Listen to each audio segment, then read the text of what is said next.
legend, Fred. We're all legends.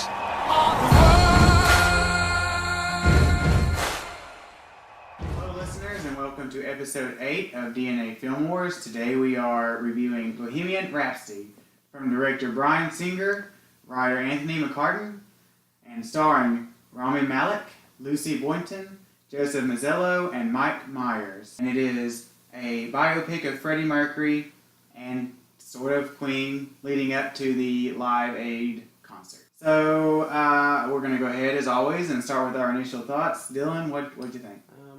Well, I really liked the movie for the most part. I thought it was really, really well done. The acting is pretty exceptional, especially on Rami Malek's part. I like the story, and I definitely enjoyed the music aspect of it. Yeah, I'll agree. I say that it had really good moments. Other moments I thought were pretty generic for a musical film. A biopic about a band. But overall, I'm going to say it's a fun time. So let's go ahead and jump right into the story. What do you got? Alright, so the story, for the most part, like I said, I enjoyed the movie. The story is a pretty good aspect for me. I will say it is kind of more focused on Freddie Mercury than it is Queen as a whole. Definitely. So they could have focused on the band more in the story of it. That would have, I think, helped it out a lot. There were a lot of scenes that I thought were really good with the band, especially a scene in particular where they're creating Bohemian Rhapsody, and I guess technically that entire album in general, and it's kind of interesting to see how they got like the word they use in the movie is experimental and use like a lot of different things to add effects to their instruments that they're playing to give it a different sound or tone or different quality of sound. I thought it was really cool when they were focusing on that. They could have focused on, like I said, they could have focused on the origins of the band more. At the beginning of the movie, we kind of, see Freddie, and he is throwing luggage onto a trolley because he works at Heathrow Airport. And then all of a sudden, we're kind of at him meeting Bryan May and Roger Taylor, and who have a band that just lost their lead singer because he quit. And then all of a sudden, we flash forward a year, and they've kind of already had some success. Then from there, they kind of just flash forward a little bit to like that, like I said, that year later mark, and kind of wish they would have just focused on maybe how the band came to be and maybe their origins a little bit more.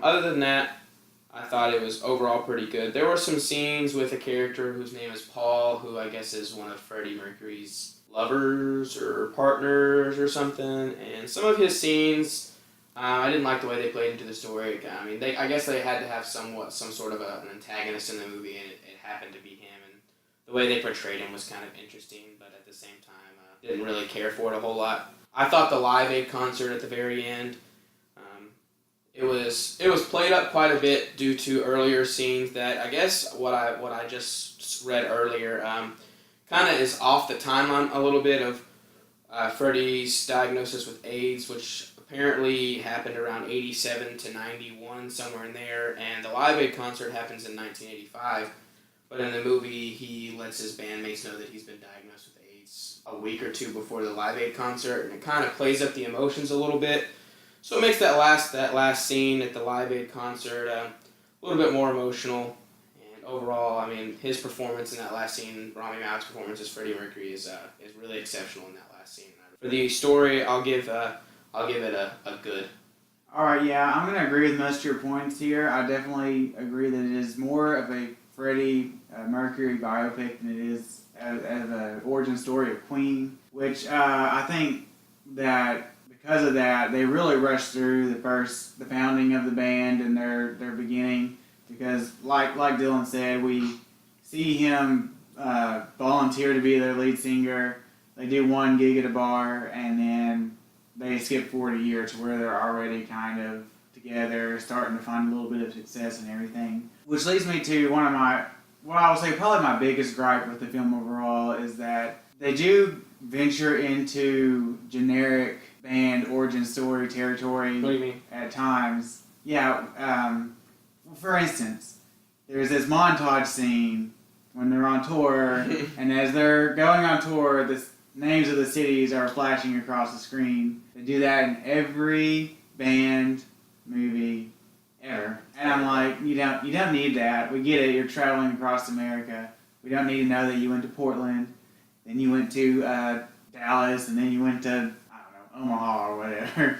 And then at other times, obviously, they have the breakup, and then they reunite, which is generic, but I mean, it did happen in real life, I guess. I mean, I'm not a Queen historic aficionado, but, you know, I mean, stuff like that can't be helped because that does happen a lot in real life, and that plays into the generic sort of story. But I think the film is best when it is focusing on Freddie, on his private life, on his struggles with his sexuality, on the issues that caused with his marriage, which I will say, actually, another weak point in the film was we're supposed to believe that he has this really deep connection with his wife. I think her real name is Mary Austin, played by Lucy Boynton. Because they kind of rushed through their relationship at the beginning of the movie. Yeah, she's kind of just like there at the beginning of the movie when he goes and sees Bryan May and Roger Taylor. They're just like playing there or whatever. Yeah. And he is on his way to go meet the band, and she just is there, and he compliments her, and then finds her later at her place of work, and then from there, just boom,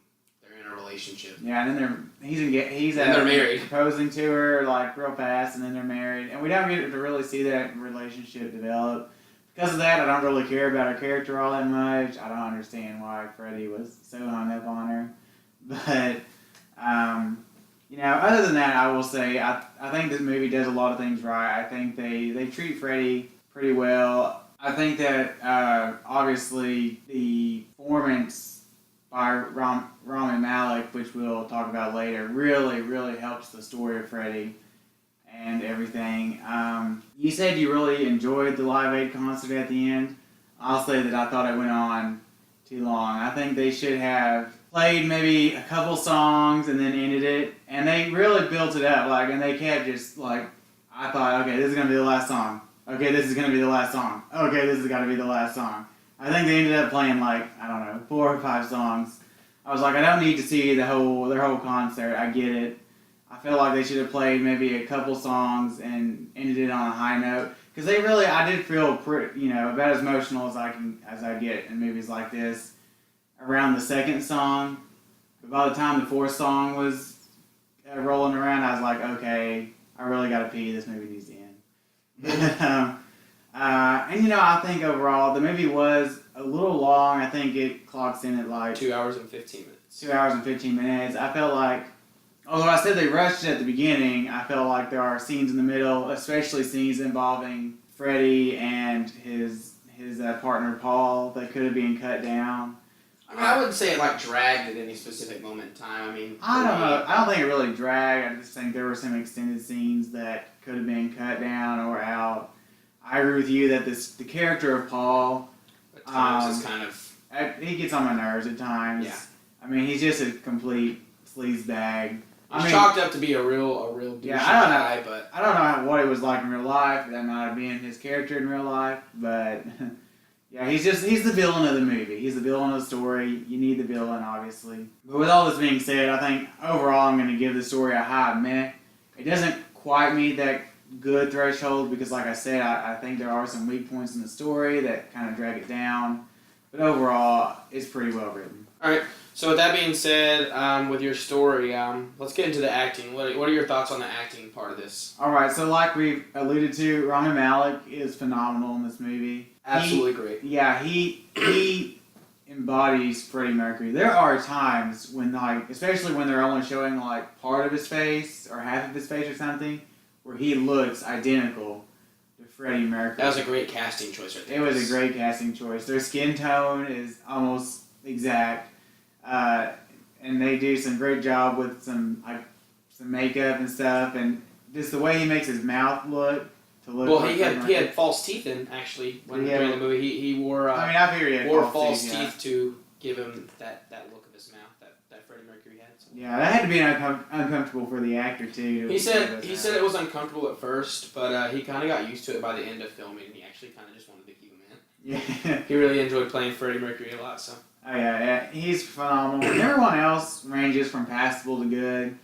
Some of the people that I thought were closer to passable than good would be Lucy Boynton. She's all right, but I think a lot of the writing of her character is just not that great. And then Alan Leach as Paul Printer, I'm not sure. But he, like I said, I didn't really care for the character of Paul. I think Alan Leach contributes to my dislike because I think he plays the character a little over the top sometimes. Everyone else is pretty good. I really appreciated the guy from Game of Thrones. The guy from Game of Thrones, Aidan Gillen, he's on here as one of their managers. He's he's not really evil or totally. He kind of just does what Paul says. Yeah, he just kind of gets tricked by Paul into doing some things that Freddy doesn't like. That's not good for Freddy. But everybody else is fine. Oh, Mike Myers, I almost forgot to talk about him.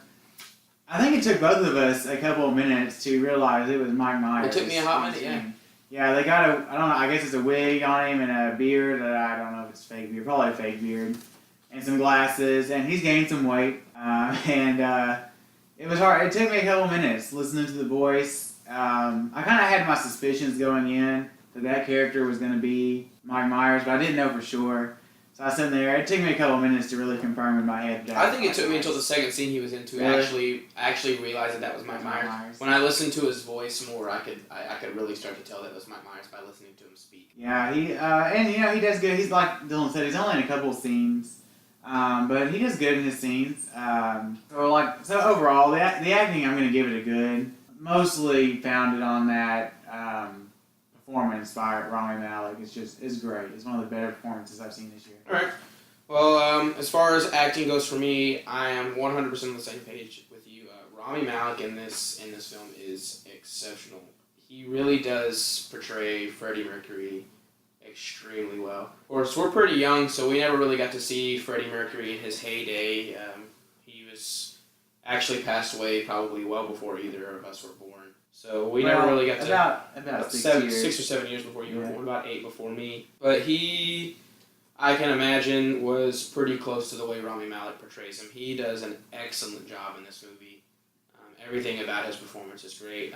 He actually did quite a bit of singing for this movie, from what I understand. They used his own voice as much as they could, as well as Freddie's voice as much as they could, because, it's really hard when you're, embodying a person and, completely taking on another person's characteristics to, especially a singer, to portray their singing voice. So I thought he did a really good job in the scenes. I don't know exactly which ones he sang his own voice, but I can imagine, I can think of probably some where I would... Yeah, well, like the scenes where they're not actually recording, like when they're in his house and start singing Happy Birthday to That's himself. definitely him. Stuff That's like that. him, yeah. Scenes like that. Scenes like that. He like I said, he just does a really great job.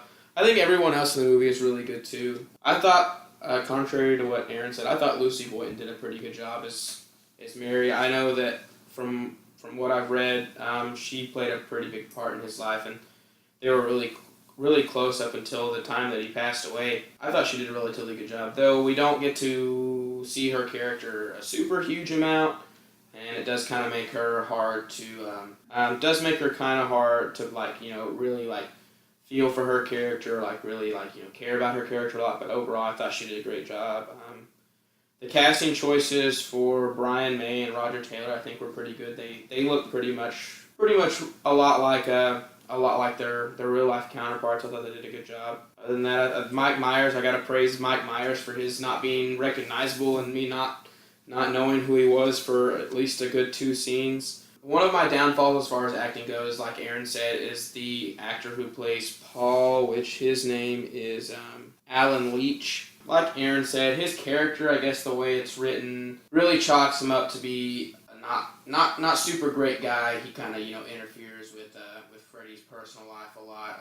I guess he played a big part in his personal life, considering the fact that they were partners, but really doesn't seem like he has the best interest in mind for Freddy, and kind of just is there and doesn't help him out a lot. But I think most of his acting is probably contributed to the writing of that character, but he does overperform that character. As far as the acting goes, I'm actually going to give it a high good because of Rami Malek's performance and everyone else besides that actor who plays Paul. Alright, well, I guess I'll go ahead with my hodgepodge section. I think overall, directing and cinematography is good. The way they filmed the stage performances, some of the shots of Freddie Mercury and everything are really great.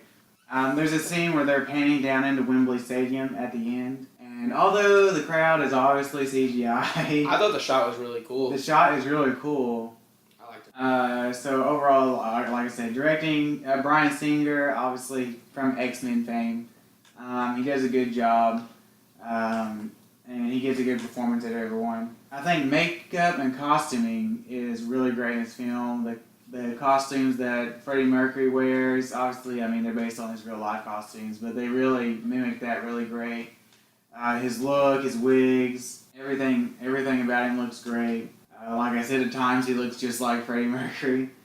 Soundtrack, obviously, is good. It's just Queen singing their songs. I mean, well, how you can't complain about that.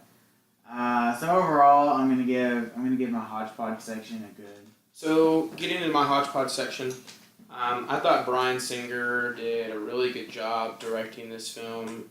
Even though from what I've heard and read, he maybe only did 2/3 to 3/4 of the movie, and someone else took it over for him. I'm not exactly sure who took it over for him at the end of principal photography, but for the most part, I'm pretty sure Bryan Singer did direct the majority of the film. I thought he did a great job. The cinematography is good. I really like the scenes where they're performing on stage, or the scenes where they're recording music are really interesting. I go back to that Bohemian Rhapsody scene.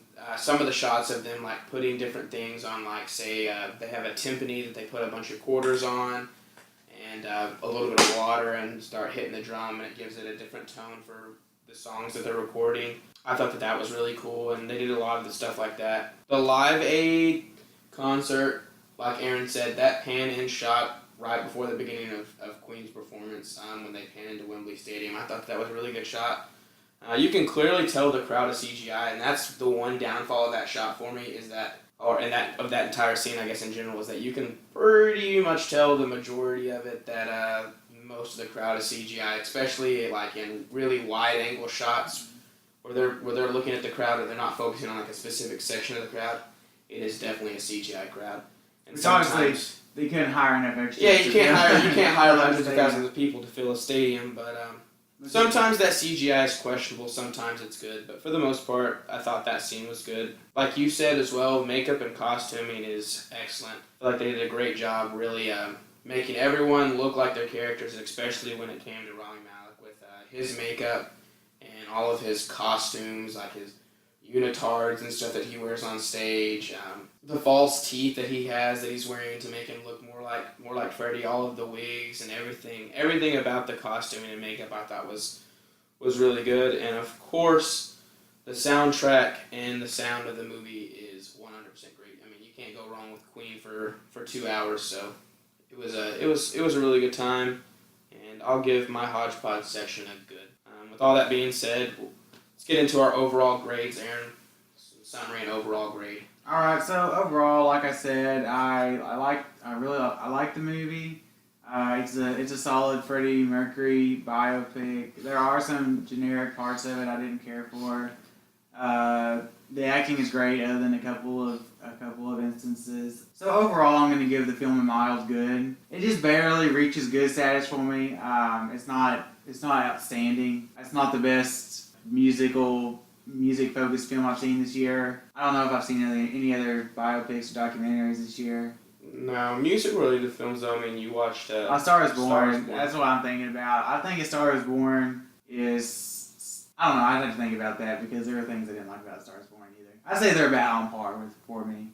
I think the acting... I mean, I say no one in A Star is Born acted better than Freddie Mercury, but the cast as a whole I thought was better in A Star is Born. And this is not a Star is Born review, so... but like I said, overall, I'll say it's a mild good. If you have any like for Queen at all, I say you definitely should check it out. So, I'm going to disagree with you a tad bit. I thought the story overall was good. Specific parts, like you said, aren't quite as good. They could have focused on certain aspects more. Really wish they would have focused on the band a little bit more, but that's okay. Rami Malek's performance, like I said earlier, is 100% exceptional, and I thought everyone else did a really, really good job in the movie, per se, or minus a couple scenes with the person who plays Paul, but other than that, acting overall is really good. And as far as the technical aspect of it goes, I thought it was a well-made movie. It's probably, I wouldn't say it was better than A Star Is Born, but it's not worse than A Star Is Born. So, Rami Malek's performance, like you said, is better than anyone in A Star Is Born, though Lady Gaga and Bradley Cooper did a great job in that movie. Rami Malek's performance is just absolutely exceptional in this, and that really helps this movie out a lot. And as a music fan, I really enjoyed sitting and listening to Queen for 2 hours, and I found myself singing along and playing air instruments throughout the movie. So I really enjoyed the experience overall, and I'm gonna give it a middle of the road good. All right. So with that being concluded, why don't we talk about what we got coming up? Yeah, man. What do we got coming up this next week or so? Next week we have 2 films that we hope to get to. Maybe 3 if we have time. Yeah, 2 theatrical releases, maybe a 3rd bonus episode. We'll see how that happens. We got Overlord, which is our primary focus. It's a bad robot production.